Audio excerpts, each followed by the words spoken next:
पहली नजर में तुमने उसे पसंद कर लिया और उसने तुम्हें, और इस लव एट फर्स्ट साइट को तुम मोहब्बत कह रहे हो, तो हो सकता है तुम गलत हो।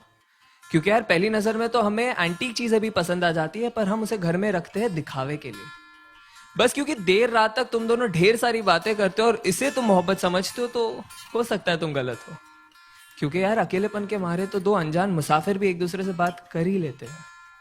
अरे अगर किसी लड़की को देख के वो तुम्हारा हाथ पकड़ लेती है और किसी लड़के को देख के तुम उसका, और इस क्यूट जेलिसी को तुम मोहब्बत कह रहे हो, तो हो सकता है तुम गलत हो। क्योंकि यार परिंदों को पकड़ा जाता है पिंजरों में कैद करने के लिए, उन्हें आजाद करने के लिए नहीं। बस क्योंकि अब तुम दोनों एक दूसरे की बातों को समझ पा रहे हो और इसे तुम मोहब्बत कहते हो, तो हो सकता है तुम गलत हो। क्योंकि याद रखो, दो भूखे भिखारी भी एक दूसरे की भूख समझ सकते हैं पर मिटा नहीं सकते। अरे अगर तुम एनिवर्सरी का सेलिब्रेशन हर महीने कर रहे हो और इसे तुम मोहब्बत कहते हो, तो हो सकता है तुम गलत हो। क्योंकि दास्तान इश्क को बयां करने के लिए साल का कोई नंबर नहीं चाहिए होता।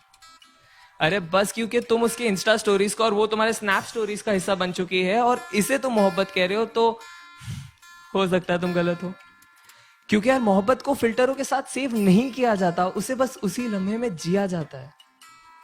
हाँ लेकिन अगर जिस्मों में उलझने से पहले तुम उसकी जुल्फों में उलझना चाहते हो, अगर वो बेखौफ अपना बचपना तुम्हारे सामने जाया कर देती है, अगर उसके कपड़ों के बेपर्दा होने से पहले तुम अपने सारे राज उसके सामने खोल दिए और उसने भी अपने सारे डर का जिक्र तुम्हारे सामने कर दिया है, अगर उसका हर आंसू तुम्हारे ही कमीज पे बहता हो और तुम्हारे मुस्कान की वजह उसकी नादानियां ही हो, तो शायद नहीं यार, यही प्यार है। और अगर ये प्यार तुम्हें मिल गया है तो इसे पकड़ लो, जकड़ लो, गले लगा लो और जहां मौका मिले बस इसे कहते रहो कि तुम इससे कितना प्यार करते हो। क्योंकि ऐसी मोहब्बत से मुलाकात होने में जिंदगी का एक काफी लंबा अरसा बीत जाता है।